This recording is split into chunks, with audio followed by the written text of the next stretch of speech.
Hello, good morning, नमस्कार।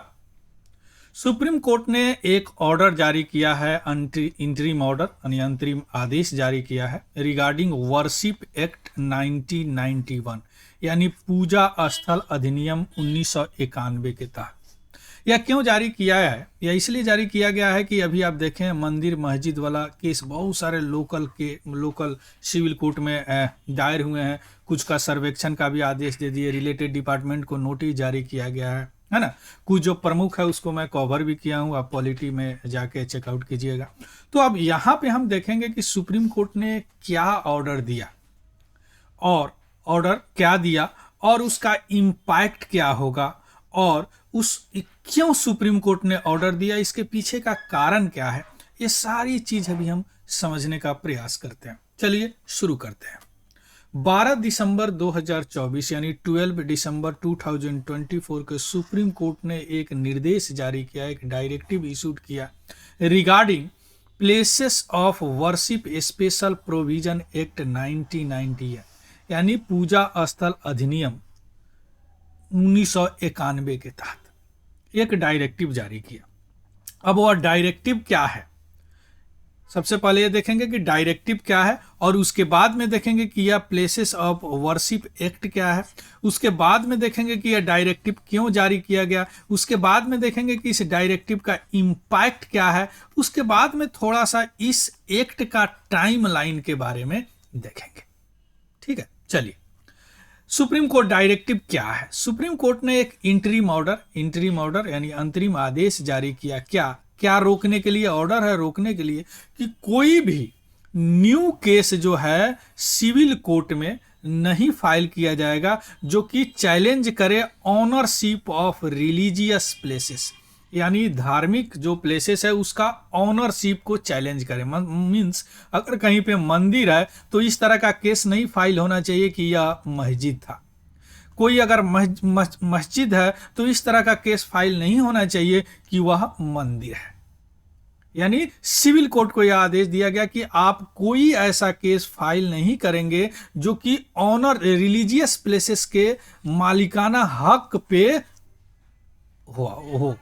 यानी अगर मस्जिद है तो ऐसा केस नहीं होना चाहिए कि यह मंदिर था, पहले इसको तोड़ के बनाया गया। अगर मंदिर है तो ऐसा नहीं होना चाहिए कि यह पहले मस्जिद था, यहाँ पे प्रेयर होते थे। इस तरह का केस फाइल नहीं होगा। इसके अलावा उन्होंने बोला कोई सर्वे का ऑर्डर नहीं दिया जाएगा, किसी तरह का कोई सर्वेक्षण का ऑर्डर नहीं दिया जाएगा। आर्कियोलॉजिकली सर्वे यानी पुरातात्विक सर्वे नहीं होगा, या किसी तरह का उस पर सर्वे का आदेश नहीं दिया जाएगा।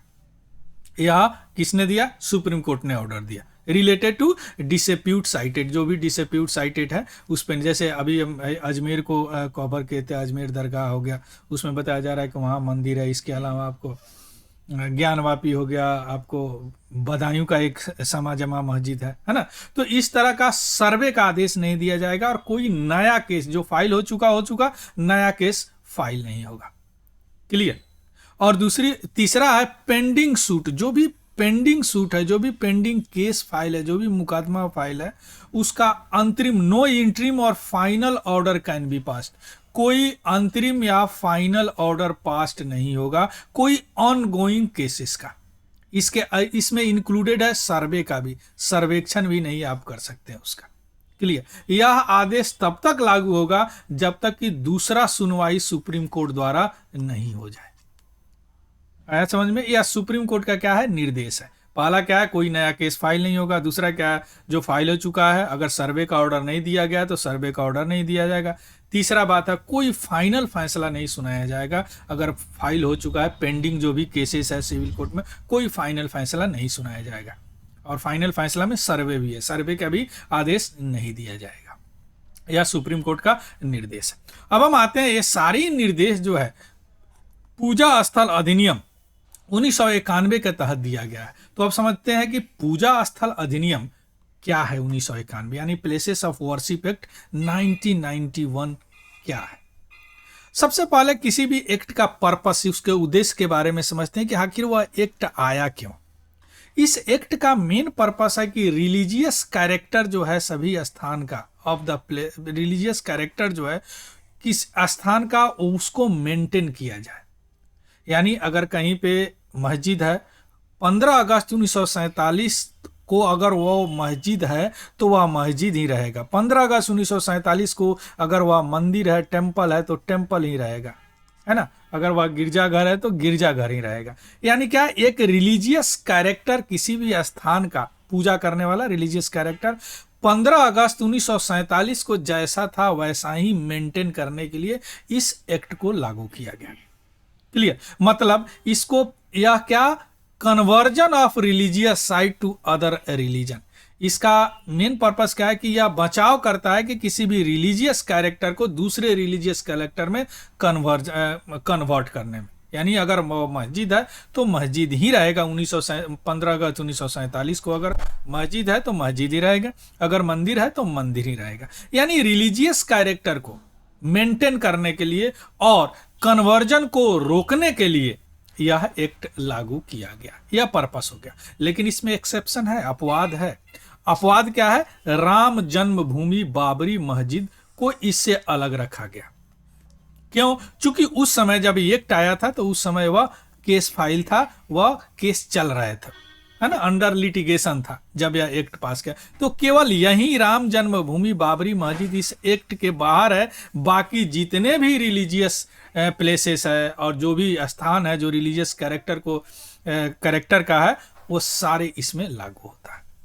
क्लियर, पर्पस समझ गए। अब इसमें प्रोविजन, प्रावधान क्या है कि यह रोकता है किसी भी वर्शिप के कैरेक्टर को चेंज करने में। यानी अगर मस्जिद है तो मस्जिद ही रहेगा, मंदिर है तो मंदिर रहेगा। इसके अलावा किसी तरह का केस, लॉ सूट फाइल करने से भी यह रोकता है।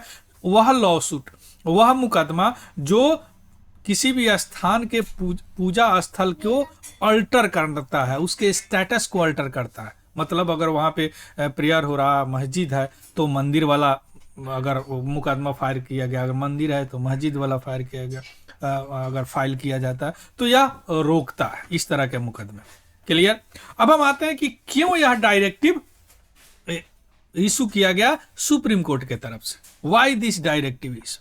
सुप्रीम कोर्ट, बहुत सारे पटिशन सुप्रीम कोर्ट में आए जो कि इस पूजा स्थल अधिनियम 1991 को चैलेंज करने के लिए, कि इसका कॉन्स्टिट्यूशनल वैलिडिटी को आप देखिए। वह समय था जब यह एक्ट आया, लेकिन अब इस एक्ट पे तो थोड़ा सा समीक्षा किया जाए, विचार किया जाए, रिव्यू किया जाए। और जो भी पटिशनर है उनका यह तर्क है कि क्यों इसको चैलेंज किया गया। Daniel of justice, judicial review, यानी जुडिशियल एक्टिविज्म को इनकार यहां से किया गया। मतलब कि कोई भी अगर एक्ट पारित होता हो तो समय समय पर जो जुडिशियरी है, जो न्याय, हमारा न्यायिक प्रणाली है, वह उस एक्ट को अपने रिव्यू करता है। तो पेटिशनर का कहना है कि इस एक्ट को आप रिव्यू कीजिए, ऐसा नहीं कि ये एक्ट हो गया मतलब फाइनल हो गया। इसी सब का सुनवाई सुप्रीम कोर्ट कर रहा है। यह जो एक्ट है रेस्ट्रिक्ट करता है कोर्ट को कि किसी भी तरह का डिस्प्यूट इस रिलेटेड चीज में ले, प्लेसेस ऑफ वर्शिप। इसके अलावा एक मनमानी कट ऑफ डेट आपने डाल दिया इस एक्ट में, जो भी पटिशनर है बता रहे हैं। क्यों 15 अगस्त 1947 को आपने यूज किया एक कट ऑफ डेट, कि रिलीजियस कैरेक्टर किसी भी साइट का इस डेट से आप निर्धारित कर रहे हैं? तो इसको भी विचार किया जाए। एक अनफेयर है और आर्बिट्रेरी है, यह मनमाना ढंग से है। क्लियर। तब एससी को सुप्रीम कोर्ट के या इंटरवेंशन किया और वह सारे मैटर को एग्जामिन कर रहा है। और इसी सिलसिले में इन्होंने यह डायरेक्टिव रिलीज किया है, डायरेक्टिव इशूड किया है कि जब तक इसका फाइनल कुछ नहीं हो जाता तब तक आप इस डायरेक्टिव को फॉलो करेंगे, इस इंटरिम ऑर्डर को फॉलो करेंगे। क्लियर। अब हम आते हैं कि इसका इम्पैक्ट क्या होगा, इस आदेश का इम्पैक्ट क्या होगा।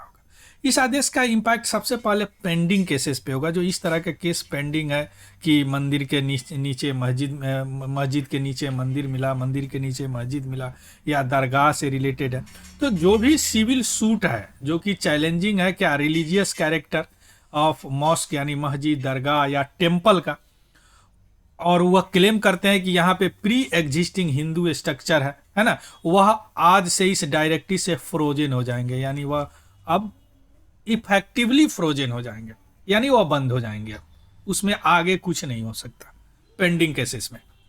जैसे ज्ञानवापी मॉस्को है, आपको अजमेर दरगाह वाला है, बदायूं वाला मस्जिद है ना, संभल वाला है, ये सारे अब जैसे हैं जहां तक थे वहीं तक रुक जाएंगे। किसी तरह का कोई सर्वेक्षण का आदेश अब नहीं दिया जाएगा, उस पर निषेध है। यानी कोई किसी भी एजेंसी को सर्वे का आदेश नहीं दिया जाएगा, including archaeological survey of India, यानी पुरातात्विक विभाग को भी ऐसा नहीं दिया है, वो इशू नहीं कर सकते हैं। इसका कॉन्स्टिट्यूशनल ग्राउंड है, इम्पैक्ट होता है कि सुप्रीम कोर्ट ने हाईलाइट किया कि इस तरह का जो मामला है, इस तरह का जो विवाद है, या हमारे कॉन्स्टिट्यूशनल प्रिंसिपल ऑफ सेकुलरिज्म, यानी भारत का जो धर्मनिरपेक्षता है और कानून का शासन है, उसको वायलेट करता है। इस तरह का आदेश, इस तरह का जो विवाद आ रहे हैं, इस तरह का मुकदमा आ रहे हैं, इसीलिए उन्होंने इंटरिम ऑर्डर देके इस सारी चीज को फ्रोजन कर दिया, जहां है वहीं तक रोक दिया, है ना। उसके बाद में आगे सुनवाई होगा तो उनका आप देखेंगे क्या करते हैं सुप्रीम कोर्ट। क्लियर। अब हम आते हैं थोड़ा टाइमलाइन के बारे में देख लेते हैं। 1991 में यह पूजा स्थल अधिनियम पास किया गया। अयोध्या मूवमेंट में उस समय काफी तेज त्वरित गति से चल रहा था, उसी सिलसिले में यह पारित किया गया। उसी के मद्देनजर रखते यह पारित किया गया कि ठीक है, बाबरी मस्जिद तो राम मंदिर बन गया, आने वाला समय में इस तरह का कोई और घटना नहीं हो। लेकिन इस पूजा स्थल अधिनियम में सबसे पहला पटिशन 2020 में दायर किया गया कि हाँ, यह मस्जिद जो बना है वह मंदिर को विध्वंस करके बना। हो सकता है हिस्टोरिकल साक्ष्य हो, क्योंकि उस समय मुगल आए थे, किए होंगे, नो डाउट। तो इस तरह का चैलेंज किया गया। उसके अलावा 2022 से 24 के बीच में बहुत सारे केसेस जो है सिविल कोर्ट में फाइल किए गए। बहुत सारे ऐसे क्लेम किए कि या मंदिर या मॉस्को यानी मस्जिद के नीचे मंदिर था, उस पर मस्जिद बनाया गया, तोड़ के बनाया गया। इवन उनका साक्ष्य भी है, उनके पास आर्कियोलॉजिकल साक्ष्य भी है पूरे उनका, बहुत सारे ग्रंथों में, बहुत सारे उनके जो लेखक है उन्होंने लिखा भी है उसमें, है ना। बहुत सारे में सर्वे ऑर्डर भी दे दिया गया लोकल कोर्ट के द्वारा। यह 2022 से 24 के बीच हुआ। अब फाइनली 12 दिसंबर 2024 को सुप्रीम कोर्ट ने ये सारे चीजें पर रोक लगा दिया। कोई नया मुकदमा नहीं, कोई नया सर्वे नहीं, कोई इफेक्टिव ऑर्डर लगा दिया जब तक कि कोई निष्कर्ष नहीं निकल जाता। क्लियर। इसका पीडीएफ हमारा टेलीग्राम चैनल है तिवारी जनरल स्टडी, वहां से आपको मिल जाएगा, वहां से देख लीजिएगा, उसको भी ज्वाइन कर लीजिएगा। अगर इन्फॉर्मेटिव लगा है तो प्लीज़ लाइक शेयर सब्सक्राइब जरूर कीजिएगा। कोई अगर डाउट हो तो कमेंट सेक्शन में ज़रूर बताइएगा। यह पॉलिटी के लिए बहुत इंपॉर्टेंट है। So thank you, have a good day and happy learning. Thank you very much.